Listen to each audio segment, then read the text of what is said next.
Greetings, this is Ron from the Encyclopedia team. Oh, It is with great pleasure we have Professor Dr. Rudolf Holze for this interview. Thank you very much for joining us. welcome too from Chemnitz, from the university, Chemnitz University of Technology. Good morning or good afternoon, whatever you prefer. So, Professor Holze, before we dive in, our readers would love to get to know you a bit better. Can you tell us a little bit about your background? Oh, I have quite a few years ago, because by now I'm already in retirement, I started studying chemistry. I got a diploma with a diploma thesis on lithium batteries, primary batteries.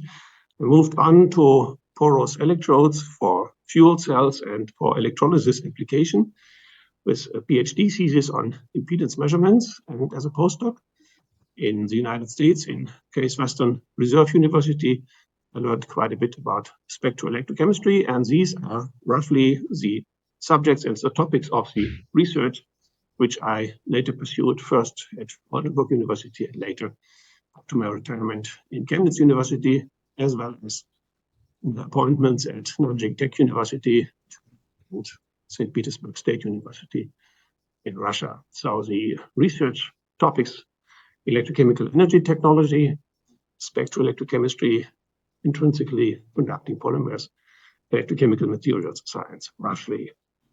I understand that today's interview will be mostly on electrochemical energy technology, which is indeed the subject which keeps me busy right now, various projects, publications, supervision of PhD students. I hope that's enough as a background. Thank you. Let's move on to the main focus of this interview. Why is it important to study and know better about electrochemical energy storage and conversion? Because for almost every mobile and portable application of electric devices, whether it's a telephone, whether it's a computer, whether it's a recording device, whether it's a sensor device, whether it's whatever medical instrumentation, and the list is almost endless, you need reliable, compact energy storage devices which can be recharged. In addition to these mobile and portable applications, in the past few years, the need of electrochemical energy storage for cars, vehicles, has been of obviously growing importance.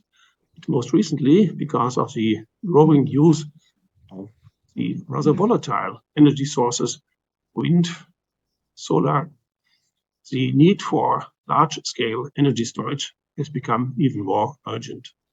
In addition to the storage capability, we also need capabilities for power quality management.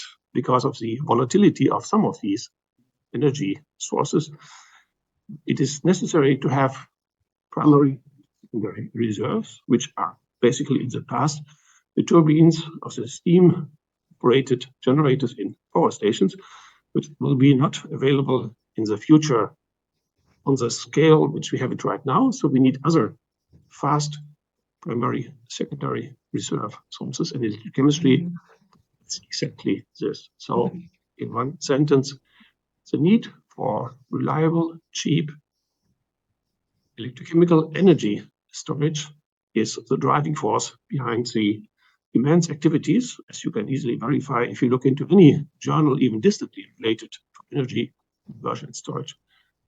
This need is quite urgent and is only going to grow.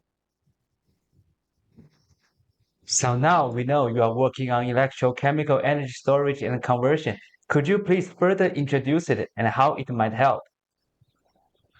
Well, as I indicated in the sketch in the previous answer, for electrochemical energy conversion and storage, we need systems, basically two electrodes, an electrolyte solution, solid electrode, electrolyte, whatever there is between these two electrodes. We need devices for the energy conversion with possibly highest efficiency, with only minor losses because of imperfect kinetics or because of parasitic reactions, whatever. And we need such devices where this conversion reaction electric energy in chemical energy when we store, as well as return when we recover the stored energy and transform the chemical energy stored in the battery back into electric energy. We need materials, we need systems.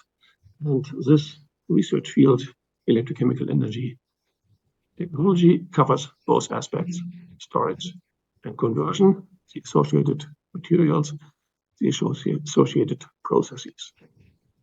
And that's what we are interested in. That's what the students I'm interacting with, pursuing the various research groups in St. Petersburg, Nanjing, India, and Szczecin in Poland. Thank you. So, what do you think about the development of this research field, and what is your prediction? Well, predictions are always difficult because, as Mark Twain said many years ago, predictions are about the future. Can be But tough. I'm not going to escape your question. I just want to make sure that nobody's going to understand my personal comment as whatever kind of reliable scientific prediction of the future. Because of the various reasons which I have indicated before, the need for such systems on the scale ranging from tiny devices, from very tiny devices, all the way up to large systems, for example, providing energy supply for remote area systems. Think about a place in the hinterland of whatever country. The need for such systems will only grow. And whoever is going to turn away from fossil fuels will be in need of such storage systems, such conversion systems. So I'm rather sure the current interest will possibly even increase, but it is definitely not going to decrease, and even less, it is going to disappear.